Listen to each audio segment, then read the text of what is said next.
tough for the cameras. People saying they'll never understand us.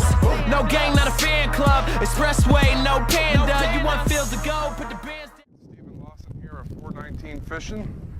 I'm at a new place here. I just got permission here to fish last weekend. Fishing conditions today are less than ideal. As you can see, it's pretty windy. Got a storm front rolling in. I'm just trying to get some fishing in before I go to work. So what I'm using here is a crawdad patterned Sebile lipless crankbait. It should be a good search bait here in the high wind. You can usually get some pretty good cast on these, even in the high wind. And the water clarity, it seems pretty good, but it's not the best. It's a little stained, and it's very windy. So the loud noise from this Sebile should help call the fish in. And what I'm doing is I'm just letting that sink down a little bit. I'm fishing down here on the dam side, which should be about the deepest part of the pond. And it's about 58 degrees here in Indiana. Nothing better than some wintertime lipless crankbait bite.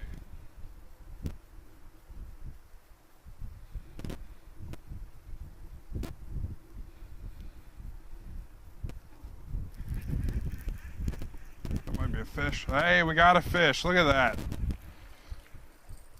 Oh shoot, he got off. Well, quick release, everybody. we got our first fish on camera, and it's a quick release. But that's all right. He wasn't that big.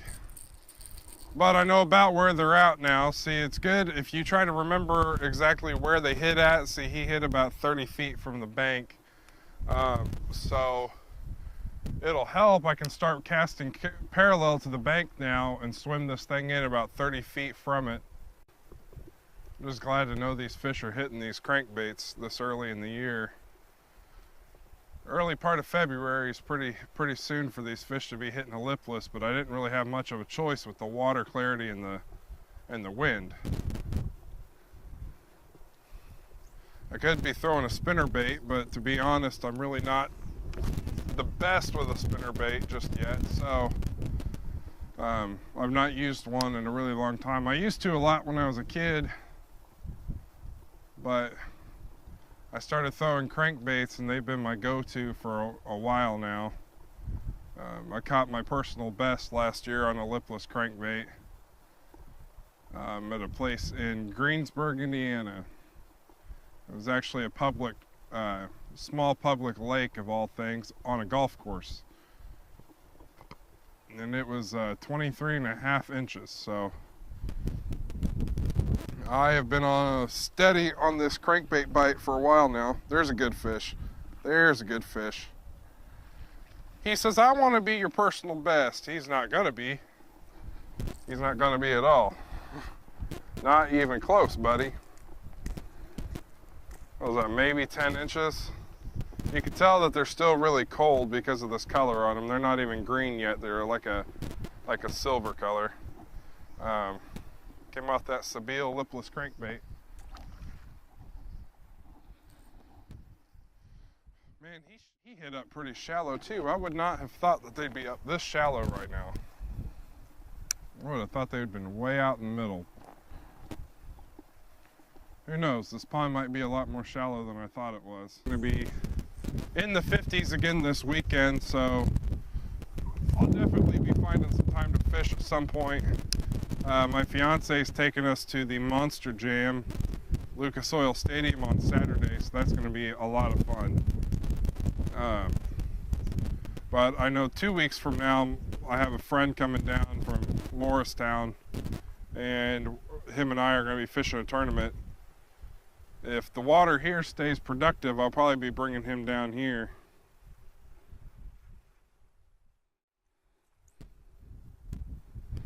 Let's see here. So right now the wind is kind of coming in through this channel. So I'm going to try to cast into the channel and bring the bait back down.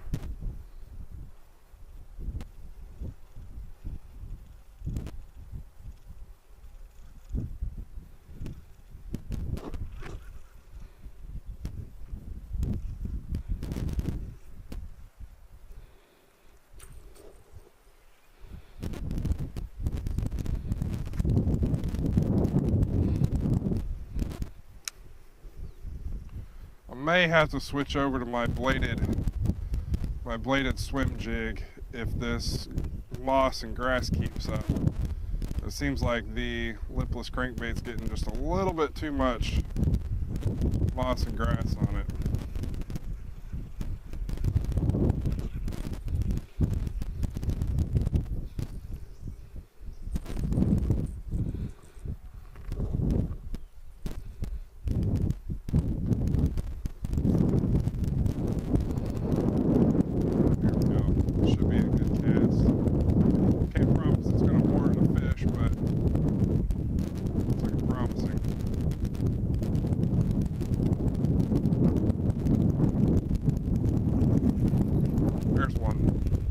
There we go. That's better size.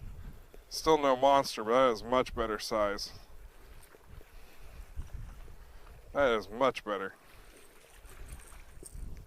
Oh, he's barely hooked. Yeah, that one's about 12 inches. That might be a keeper. Again, Sabila lipless crankbait because this water's a bit stained, so the orange and black, orange, and red seems to be working pretty well. Try to get in here without getting my hands. I got pretty good in that bottom lip.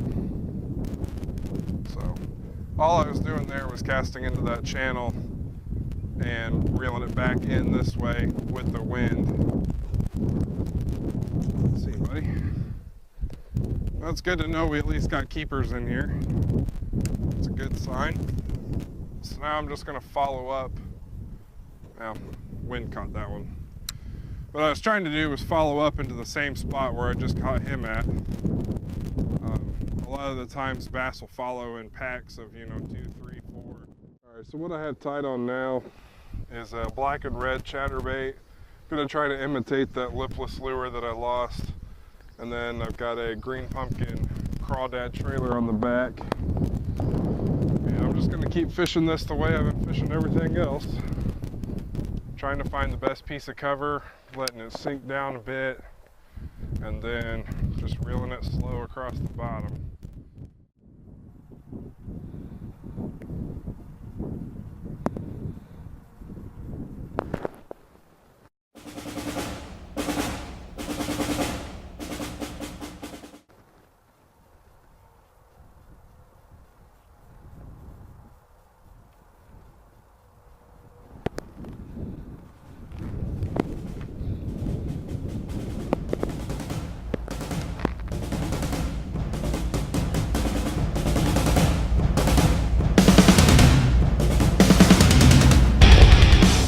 Just as I was saying earlier,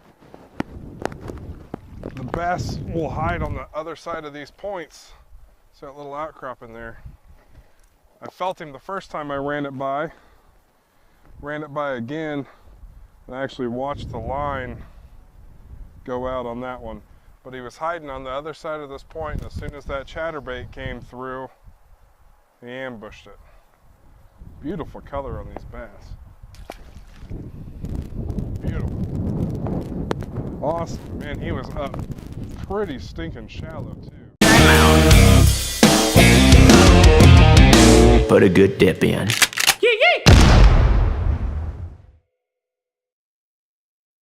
Crawdad style bait. Looks like the structure that I was seeing is just some sort of setup or lay down.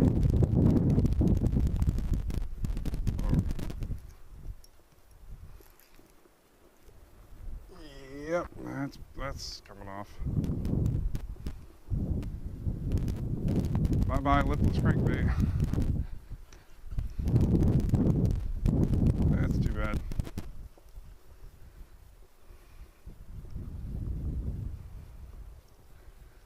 Alright guys, well I just lost my crankbait trying to fish that cover, so we're just going to go ahead and switch up to the backup bait.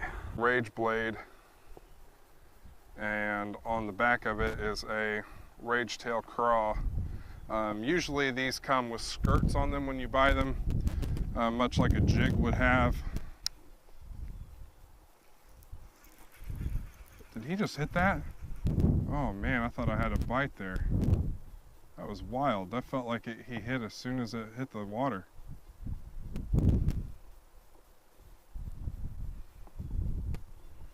And the way that you want to fish these depends on what type of trailer that you have on it.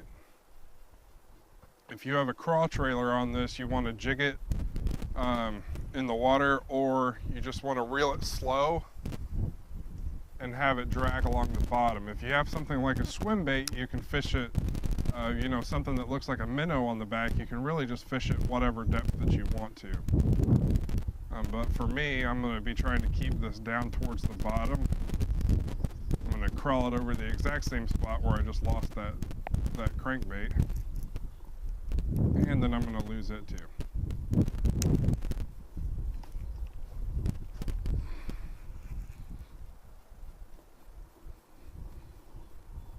Well then. And that's how the story goes.